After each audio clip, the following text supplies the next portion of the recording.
Shalom, selamat pagi Bapak Ibu yang dikasihi oleh Tuhan Yesus. Betapa hati kita penuh dengan ucapan syukur karena kasih setia Tuhan yang selalu baru tiap hari. Sehingga itu sebabnya kita ada di sini. Amin saudara. Ya. Dan lebih daripada itu saya menyampaikan terima kasih untuk kehormatan yang diberikan pada saya. Boleh bersama-sama dengan jemaat Tuhan dan rekan-rekan hamba Tuhan di tempat ini beribadah kepada Tuhan dan mau belajar kebenaran firman Tuhan. Ya.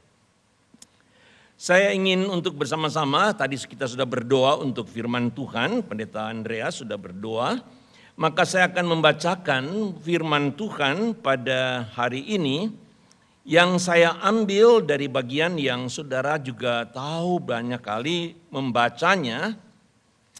Namun kita minta anugerah Tuhan untuk dapat kemudian menyegarkan kembali pemahaman-pemahaman firman Tuhan dalam kehidupan kita ini.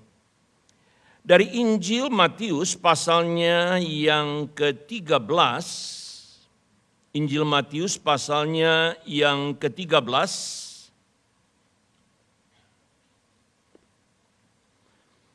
ayatnya tiga ayat saja, yaitu dari ayat 44 sampai ayat yang ke-46.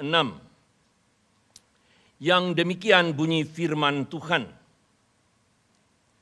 Kerajaan surga itu seumpama harta yang terpendam di ladang, yang ditemukan orang, lalu dipendamkannya lagi. Oleh sebab sukacitanya pergilah ia menjual seluruh miliknya lalu membeli ladang itu. Garis bawahi, oleh sebab sukacitanya. Ya. Demikian pula kerajaan surga itu seumpama seorang pedagang yang mencari mutiara-mutiara yang indah. Setelah ditemukannya satu yang sangat berharga, ia pun pergi menjual seluruh miliknya lalu membeli mutiara itu. Sampai di sana pembacaan firman Tuhan. Selamat dan berbahagia setiap orang yang mendengar firman Tuhan dan melakukan dalam kehidupannya. Nah saudara, pada beberapa hari yang lalu saya sempat, walaupun kami bukan banyak kali menonton, tetapi kami melihat satu film dokumenter yang bersifat dokumentasi dari seorang yang sangat terkenal di Amerika Serikat, bahkan mendunia, yaitu Martha Stewart. Ya. Orang yang sangat sukses. Tidak perlu secara detail kita sebutkan, saudara. Namun pertanyaan justru yang dikemukakan oleh beliau itu adalah, apakah sukacita, ketenangan atau kehidupannya yang sukses itu betul-betul dirasakan seperti yang dilihat oleh orang banyak. Yang rasanya kalau lihat beliau itu wow, ya. Ternyata tidak seperti itu. Panjang tentu saja ceritanya ya. Tapi saya melihat dari satu kutipan yang atau di satu pernyataannya dia mengatakan seperti ini, saudara sekalian ya. If you want to be happy for a year, take a spouse. Ya. Kalau mau bahagia 1 tahun ya, take a spouse. Carilah pasanganmu. If you want to be happy for a decade, ya, 10 tahun, maka get a dog. Ya. Kelihatannya dognya lebih setia, saudara sekalian, daripada spouse ya. Dan itu memang karena dia mengalami 2 kali perceraian ya, dan itu menyakitkan dia, merupakan penyesalan daripada seorang yang sangat sukses yang tidak dapat membedakan, dan itu pernyataan sendiri dari beliau, yaitu bahwa dia tidak tahu mana yang lebih penting, yaitu karier atau rumah tangga, keluarga. Maka kemudian dalam masa tuanya itu tentu saja dia menyebutkan yang terakhir, yaitu if you want to be happy for the rest of your life, make a garden. Jadi berkebun. Maka dia dikenal saudara sekalian dengan kebunnya yang ada kira-kira 63 hektar. Saudara ya, kebun bunga itu. Maka dia mengatakan itu sepertinya happy-nya seperti itu. Nah saudara sekalian, betapa banyak orang yang berusaha mengejar apa artinya kehidupan dalam dunia ini dengan segala ketenangan, bukan sekedar sukses tetapi satu kehidupan yang happy. Dalam terminologi seperti apapun oke. Tapi happy saudara sekalian.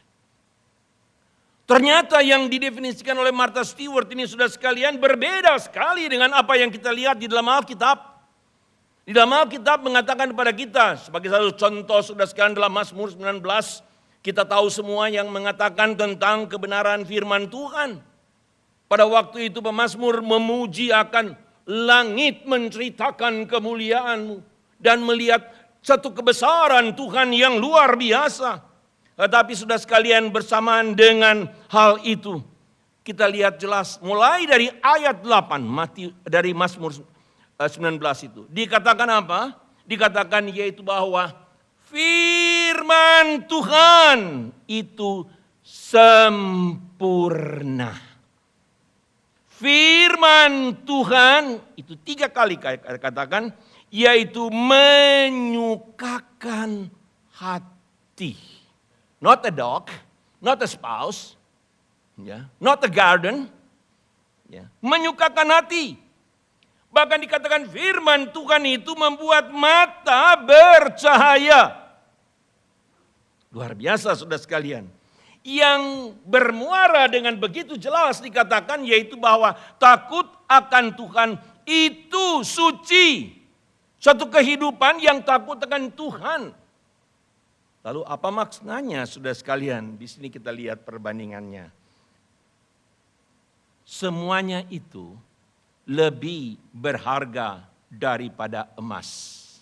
Bahkan daripada banyak emas murni. Sudah lihat, perhatikan itu. Takut akan Tuhan. Kebenaran firman Tuhan. Eksistensi daripada the sovereign Lord, sovereign God. Itu adalah disebutkan di sini sudah sekalian adalah lebih daripada emas. Bahkan emas tua lebih berharga. Pada waktu itu ukurannya sudah sekalian mungkin juga sampai sekarang yaitu emas bukan? Yang bernilai. Mungkin sekarang lain. Kita tidak bicarakan itu saudara. Tapi itu analoginya. Lebih artinya really, really valuable. The most valuable.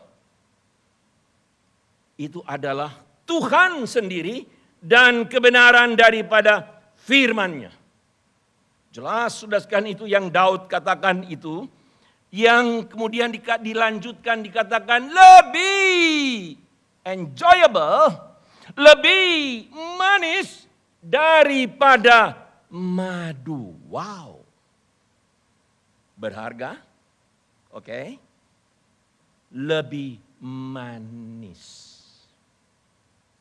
Nah, betapa luar biasa sudah sekalian kita lihat di sini. Itulah sesuatu yang sebenarnya didambakan oleh kita semua, bukan? Manusia, kita mau senang, kita mau hidup dalam ketenangan, kita mau hidup yang penuh dengan damai sejahtera. Tetapi sayangnya saudara sekalian adalah begitu banyak orang yang kemudian tidak memperdulikan kebenaran firman Tuhan ini. Maunya dengar aja yang cerita yang enak. Tapi kebenaran firman Tuhan kurang diminati. Saya tidak tahu berapa banyak jemaat yang masih pada tiap hari membaca firman Tuhan. Atau hanya mendengar firman Tuhan di gereja.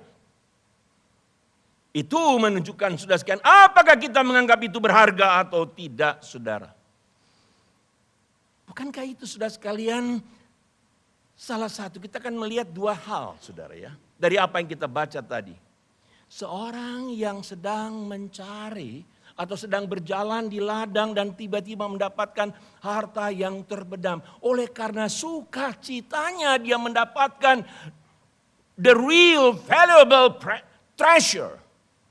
Maka dia pergi dengan sukacita, bukan aduh kasihan, no.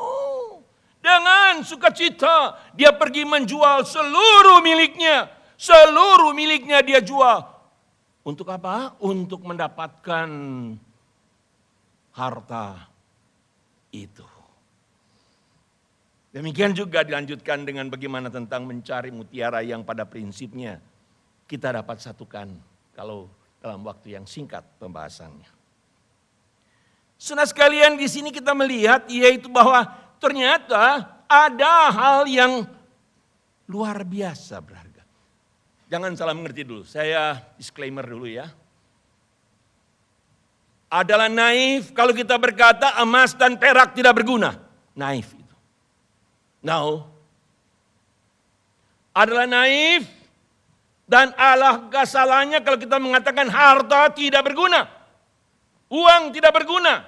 Enggak benar itu. Misi, pekerjaan Tuhan, semua Tuhan pakai anak-anaknya untuk melayani Tuhan. Seperti yang dikatakan pendeta Andreas tadi. Jelas sudah sekalian. Tetapi perhatikan sudah sekalian, yang kita baca itu adalah suatu comparison. Suatu perbandingan yaitu yang lebih berharga. Oke. Emas berharga. Madu manis. Dinikmati, enjoyable. Ya. Tapi lebih daripada itu. Itu maksudnya saudara sekalian, yang lebih. Bagaimana lebihnya sih? Baik, saya coba saudara sekalian, saya senang selalu kalau berbicara bukan dalam ilustrasi-ilustrasi yang walaupun itu baik dari luar, tapi saya lihat dari Alkitab, saudara. Ibu-ibu lebih mengerti dari saya, ya. Walaupun saya pernah melihat di dalam Mazmur 131, saudara, ada satu kisah yang selalu menyentuh hati saya. Pada waktu saya studi pun hal itu sangat membuat kekuatan. Di sana dikatakan apa saudara sekalian? Daud menyebutkan di dalam Mazmur yang ke-131. Barangkali baik saudara sekalian kalau saya bacakan. Mazmur 131. Di sana Daud mengatakan, aku tidak tinggi hati Tuhan, tidak sombong. Oke. Aku tidak mengejar hal-hal yang terlalu besar. Atau hal-hal yang terlalu ajaib bagiku. Enggak, aku enggak cari itu. Ya. Sesungguhnya aku telah menenangkan, perhatikan ini saudara, menenangkan dan mententramkan jiwaku seperti anak yang disapi dekat ibunya. Ya, seperti anak yang disapi, demikianlah jiwaku dalam diriku. Sudah mengerti bagaimana dikatakan di sini seperti anak yang disapi? Mungkin kata ini jarang dipakai ya. Tapi kita mengerti. Itu kalau pada waktu sang bayi, anak sudah bertumbuh dan kemudian ini mau lepas daripada menyusu dari ibunya. Nah, kita semua tahu yang punya anak, tahu bagaimana anak itu menjerit. Oke? Berteriak. Betul-betul merasa tidak puas dan dia berteriak, dia berusaha memaksakan dirinya untuk dia dapat susu yang dapat membuat dia satisfy, menikmati susu itu sebagaimana biasanya. Tetapi ibunya tidak mau kasih. Dia harus bertumbuh. Dia harus jadi lebih besar dan mandiri dan harus ada lebih makanan yang lain. Lebih proses itu tidak mudah bukan? Namun perhatikan, saya tidak berpanjang lebar dengan hal itu. Saya ambil intinya saja. Waktu Daud mengatakan seperti anak yang disapi dekat ibunya. itu menunjukkan suatu ketenangan. Dia mententramkan jiwaku, seperti itu. Bagi si anak, memang dia tidak dapat susu, tapi dekapan pelukan ibunya, itulah yang membuat dia tentram. Dia tahu ibunya tidak meninggalkan dia. Oke, kita bicara sudah sekalian untuk ibu yang benar nih. Ya, ada banyak ibu gak benar juga sekarang. Dia tahu ibunya tidak meninggalkan dia. Dia tidak menerima apa yang dia mau, sudah. Tetapi dia tahu yang utama adalah pelukan yang hangat. Kasih yang mengalir dari dekapan ibunya. Itu adalah real, the most valuable treasure for the baby. Ya. Demikian sudah sekalian, kalau kita melihat dalam aplikasi sederhana saudara, ada banyak kali sebenarnya dalam kehidupan kita, kita tidak dapatkan apa yang kita mau.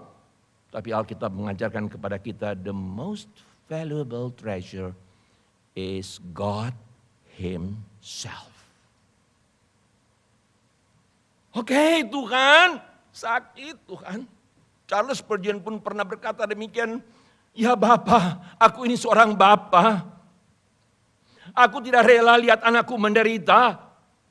Masakan engkau rela melihat aku menderita? Ini seorang hamba Tuhan yang besar. Tapi saudara, itu bermuara di mana dia tidak meragukan tentang dekapan Allah yang mententramkan jiwanya. Apakah artinya sudah sekian kita puas dengan segala sesuatu? Apa yang kita mau kita dapatkan, tetapi sudah sekalian tidak bersama dengan Allah. Sia-sia adanya. Bukankah pengkhotbah pun mengatakan hal itu?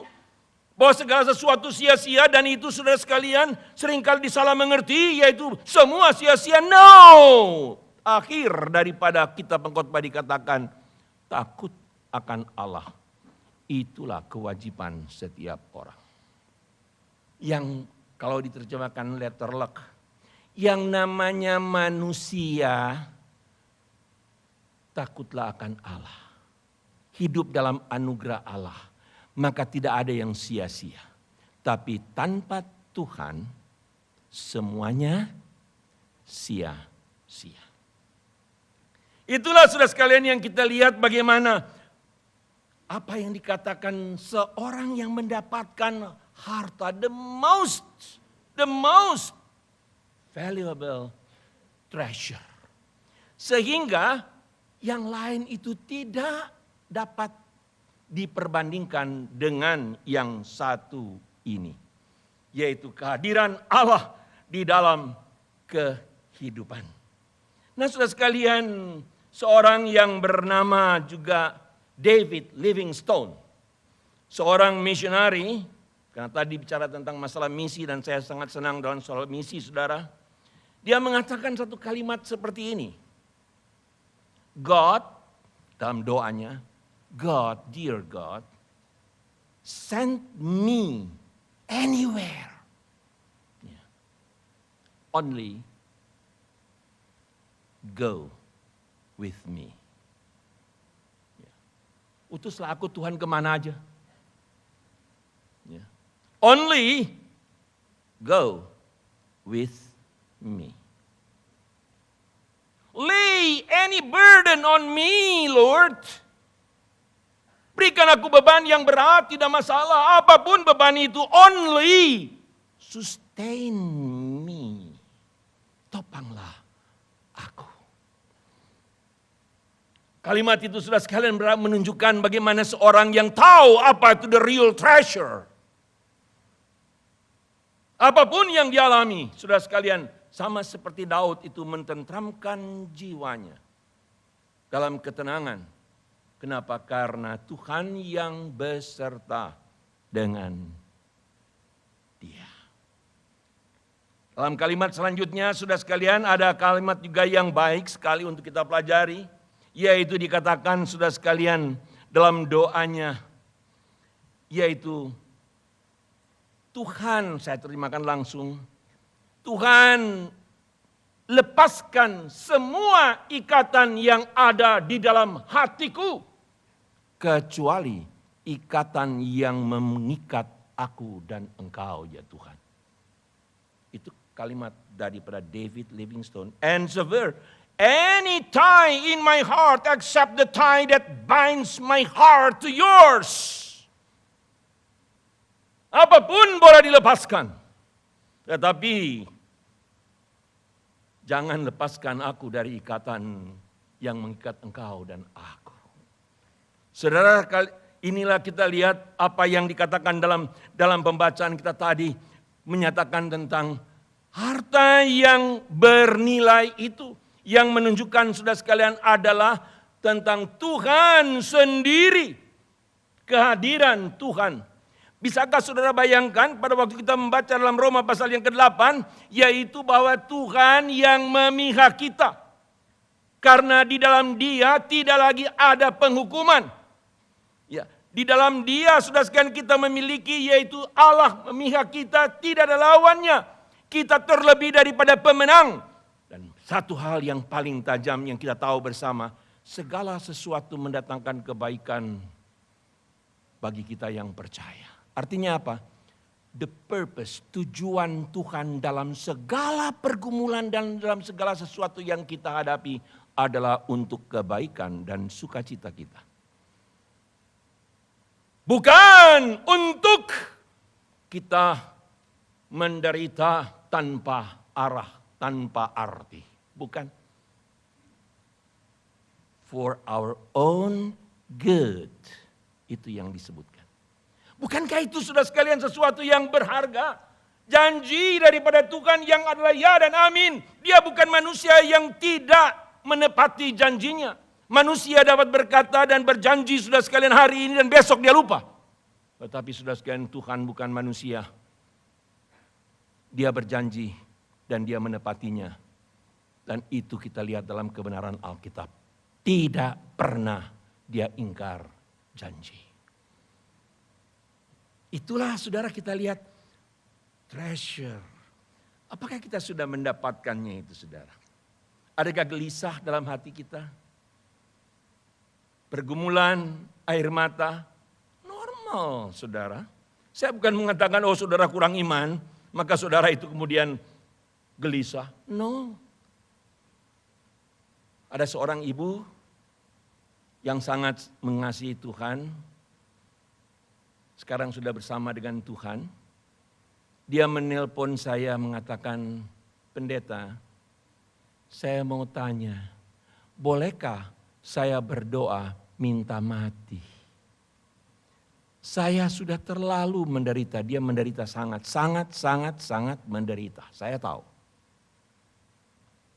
Dan dia berkata, sudah sekian lama saya menderita, kansernya ganas luar biasa dan ya sudah tahulah. Dan dia berkata, terlalu, sangat sakit. Bolehkah saya minta kepada Tuhan untuk saya pulang? Apa jawaban saya? Saudara bisa tebak? Seorang anak dapat meminta kepada Bapa apa saja. Tuhan, aku sakit Tuhan. Tuhan, engkau tahu hatiku gelisah Tuhan. Tolong aku Tuhan. Tapi saya bilang kepada ibu itu, hanya Tuhanlah yang berdaulat dan berhak untuk mengatakan ya atau tidak. Saudara, itulah jelas. Jadi kita bukan menyangkal penderitaan, bukan. Itu adalah bagian daripada orang percaya. Kita dipanggil bukan hanya untuk percaya kepada Yesus Kristus, tetapi juga untuk menderita bagi Dia. Omong kosong kalau kita katakan selalu sukses dalam kehidupan ini kalau bersama dengan Tuhan. No!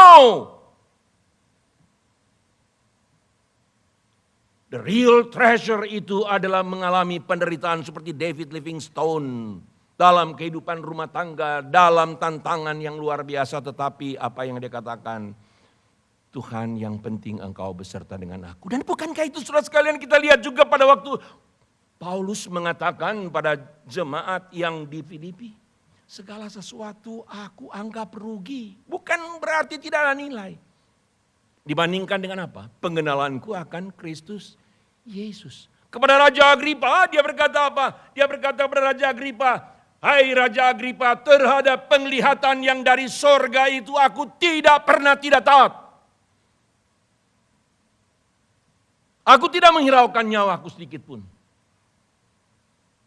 Pada waktu dia merasa sakit, dia bilang, Tuhan kalau boleh angkat duri ini. Tuhan bilang, no, my grace is sufficient for you. It means every day, every hour, sufficient for you. Dan Paulus belajar untuk mengucap syukur senantiasa. Bukan karena situasi, saudara sekalian, yang menyenangkan atau tidak menyenangkan, tetapi karena Tuhan, the real, the most valuable treasure, itu beserta dengan dia. Aku telah mententramkan jiwaku seperti anak yang disapih, yang dalam dekapan ibu yang penuh dengan kasih. Oke? Nah, yang terakhir, saudara, dalam waktu yang singkat saya coba. Perumpamaan ini, saudara, bagi saya memang ada banyak cara melihatnya. Bagi saya ada dua sisi. Harta yang berharga itu kita dapatkan, saudara. Sehingga semua dapat dilepaskan. Kenapa? Karena ada harta yang berharga itu, bukan? Itu kita sudah belajar. Dan itu jelas dalam kebenaran Alkitab. Tapi yang kedua, saudara, dikatakan seorang yang mendapatkan ladang itu, membelinya. Seorang pedagang yang mendapatkan mutiara itu. Dan kalau dalam terjemahan yang baru, bagus sekali. Mendapatkan satu mutiara. Satu. Maka dia mau korbankan semua. Pertanyaannya, siapa yang pernah mencari Tuhan? Alkitab berkata no. Tidak ada seorang pun yang mencari. Tapi Tuhan yang mencari. Dengan kata singkat, the real treasure itu, harta yang terpendam itu, mutiara yang indah itu dan yang mahal itu, saudara sekalian, itu adalah engkau dan saya di hadapan Allah. Jadi sudah lihat dua sisi, bukan? The real treasure itu God himself, oke. Tapi the real treasure itu juga adalah dari sudut Allah, engkau berharga di mataku. Saudara, ini bukan teori manusia. Firman Allah berbicara kepada kita dengan sangat-sangat jelas. Mulai dari kitab Keluaran, kitab Ulangan, berulang kali saudara sekalian disebutkan di sana, yaitu apa? Disebutkan tentang engkaulah harta kesayanganku. Jadi saudara sekalian apa? Tuhan menganggap umatnya itu sebagai harta kesayangannya. Di dalam surat Efesus, di dalam surat Petrus, saudara sekalian juga dikatakan sama. Yaitu kamu adalah umat kepunyaan Allah. Kamu itu adalah umat yang disayangi oleh Allah. Artinya apa saudara sekalian? Tuhan melihat engkau dan saya real, the most valuable treasure. Yang dia cari. Dia cari, bukan kita cari Tuhan, saudara. Tapi dia cari.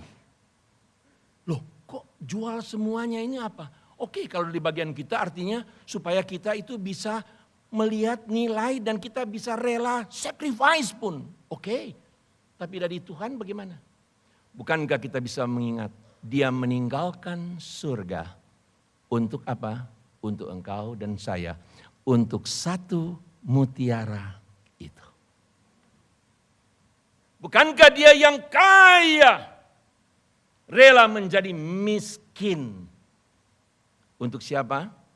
Untuk engkau dan saya. Kita dibeli bukan dengan perak atau emas, tapi dengan darah yang mahal, darah anak domba Allah yang tak bernoda dan tak bercacat. Perhatikan itu. Ini kebenaran firman Allah yang solid. Bukan kita yang membeli, saudara sekalian, tetapi Dialah yang membeli kita dengan harga yang lunas dibayar. Karena kita itu berharga di matanya. Oh, luar biasa, saudara. Pada waktu kita menekankan tentang satu mutiara, bukankah itu dalam Lukas pasal yang ke-15 menceritakan hal itu? Bagaimana tentang satu domba yang hilang dia cari. Satu. Demikian juga dengan harta yang berharga, saudara sekalian, perhiasan yang berharga, itu dicari. Tapi yang paling mengesankan, yang dari sejak awal membuat saya, saudara sekalian, datang kepada Tuhan, itu adalah waktu Tuhan menceritakan tentang anak yang hilang. Itu menunjukkan harga yang luar biasa Tuhan berikan pada engkau dan saya. Saya hanya singkat, saudara. Pada waktu anak yang hilang itu mau pulang kepada Bapa. Saudara, sepertinya kita datang. Oke, tapi semua itu adalah anugerah. Tapi saya mau tekankan, saudara. Ketika ia masih jauh. Anak itu ya, masih jauh. Bapa berlari mendapatkan dia. Saudara mengerti? Ketika anak itu masih jauh. Siapa yang datang pada siapa? Bapa berlari mendapatkan dia. Bukankah ini sinkron, saudara sekalian? Dia rela meninggalkan surga untuk berlari mendapatkan engkau dan saya yang terhilang. Aku datang untuk mencari yang hilang. Waktu datang, saudara sekalian, di sini dikatakan dengan begitu menyentuh. Waktu dia berlari, saudara sekalian, orang yang terhormat dalam tradisi pada waktu itu, maka tidak mungkin untuk berlari kalau dia mau menjaga kehormatan. Kalau orang yang terhormat berlari, apalagi sudah sekian kalau ada yang menafsirkan itu dengan jubah, lalu kemudian dia angkat jubahnya, itu he humiliated himself. Dia mempermalukan diri sendiri. Tapi untuk apa? Untuk berlari mendapatkan anak itu. Karena apa? Dia anggap berharga. Maka rela dipermalukan. Bukankah itu Tuhan Yesus rela dipermalukan di atas kayu salib? Adakah yang lebih jelas daripada hal itu menjelaskan tentang betapa berharganya engkau dan saya? Dia telah mati di atas kayu salib. Dan dari sanalah mulutnya yang suci berkata, ya Bapa ampuni mereka karena mereka tidak tahu apa yang mereka perbuat. Jelas sekali sudah sekalian. Dan kemudian yang sangat menyentuh, Bapa memeluk anak itu. Gak peduli dia kotor. Gak peduli dia itu bau. Enggak. Tetapi Bapa bukan saja memeluk. Tetapi he kissed him. Kalimat yang singkat. Tetapi manis sekali, saudara. He kissed him. Saya sadar. Saya orang berdosa. Tapi kalimat itu sudah sekalian terus menjadi suatu bagian. He kissed me. I'm not worthy. I'm not deserved at all. He kissed him. He kissed me. Itulah sudah sekian kenapa. Bukan karena kita ini layak, tapi Tuhan menganggap berharga. Itu adalah semata-mata karena anugerahnya yang luar biasa. Tuhan. Kata anak gila itu, Bapak jadikan aku ini hamba. No, sediakan jubah yang terbaik. Ya, bikin pesta. Apa itu? Sukacita yang besar. You got it? Sukacita dalam perumpamaan itu. Menjual seluruhnya dan karena sukacitanya. Bukan main. Dan itulah. Anak yang hilang itu datang dan dia dengan sukacita. Untuk memeluk dan sungguh-sungguh merayakan satu pesta. Oh, alangkah indahnya saudara sekalian untuk kita yang kembali kepada Tuhan dan Tuhan menunjukkan dia berharga. Tetapi terakhir, saya biasa mengajar saudara sekalian, salah satunya dalam ilmu berkhotbah, homiletika. Saya selalu katakan pada mahasiswa-mahasiswa saya, anggap pada waktu engkau berkhotbah, saya duduk paling belakang. Dan setelah engkau berkhotbah, di akhir khotbahmu, pandanglah kepada saya, dan saya akan bertanya, so what? Ya, kalau engkau tidak bisa menjawab so what, ya, maka tidak ada artinya khotbahmu. Ya, saudara sudah dengar kebenaran jelas, berharga, ya, Tuhan yang luar biasa, berharga kita di hadapan Tuhan. So what? Demi kemurahan Allah aku menasihatkan kamu, kata Paulus, persembahkanlah tubuh hidupmu sebagai persembahan yang kudus dan yang berkenan kepada Allah. Itulah jawabannya. Jangan jadi sama dengan dunia ini lagi. Jangan kembali ke kandang babi.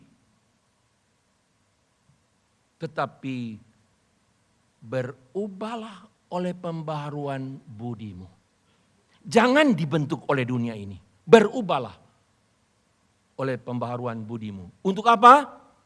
Supaya kalau kita menyadari betapa kita berharga, kita di dalam Dia, kita mempunyai kemampuan discernment, membedakan manakah yang berkenan kepada Allah. Apa yang menjadi kehendak Allah? Apa yang berkenan kepadanya? Then just do it. Itulah saudara sekalian. Kalau kita merasa, oh saya berharga di mata Tuhan. Oh Tuhan itu begitu berharga bagi saya. Oke, tetapi what next? Apa yang kita lakukan? Kalau kita kemudian berpeluk tangan dan hanya sekedar haleluya puji Tuhan Allah yang maha besar. Saudara sekalian, itu bukan kehendak Tuhan. Tapi kita tahu sekarang adalah mencari akan apa yang berkenan kepadanya. Dan untuk itu apapun dan bagaimanapun yang Tuhan kehendaki, I will do it. Nothing to be deserved. Kenapa? Karena dia sangat berharga. Kalau dia bisa menggendong kita, aku tidak puas apa yang aku dapatkan, aku tidak dapatkan. Tapi aku puas dengan Tuhan. Dia mententramkan aku. Dan karena dia menilai aku berharga, aku tidak akan menyia-nyiakan anugerahnya. Sebaliknya aku akan bekerja lebih keras. Dan lebih keras. Dan pada akhirnya didapati sebagai hamba yang setia. Amin saudara. Mari kita berdoa.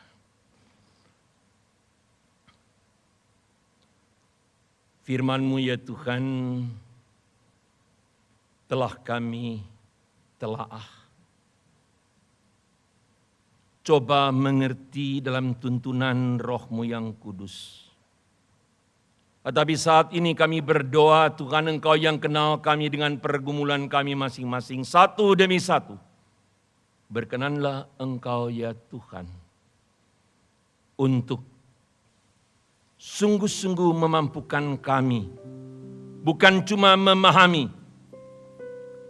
tetapi mengalami dan mengapply, melakukan di dalam kehidupan kami. Tuhan, tolong kami boleh pulang dengan ketentraman jiwa, pikiran, perasaan, karena Engkau yang beserta dengan kami. Tolong kami Tuhan, yang Engkau anggap berharga sehingga mati di kayu salib, tidak menyia-nyiakan anugerah-Mu.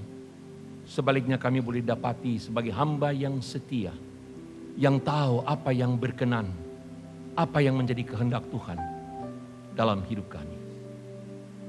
Dalam nama Yesus kami berdoa. Amin.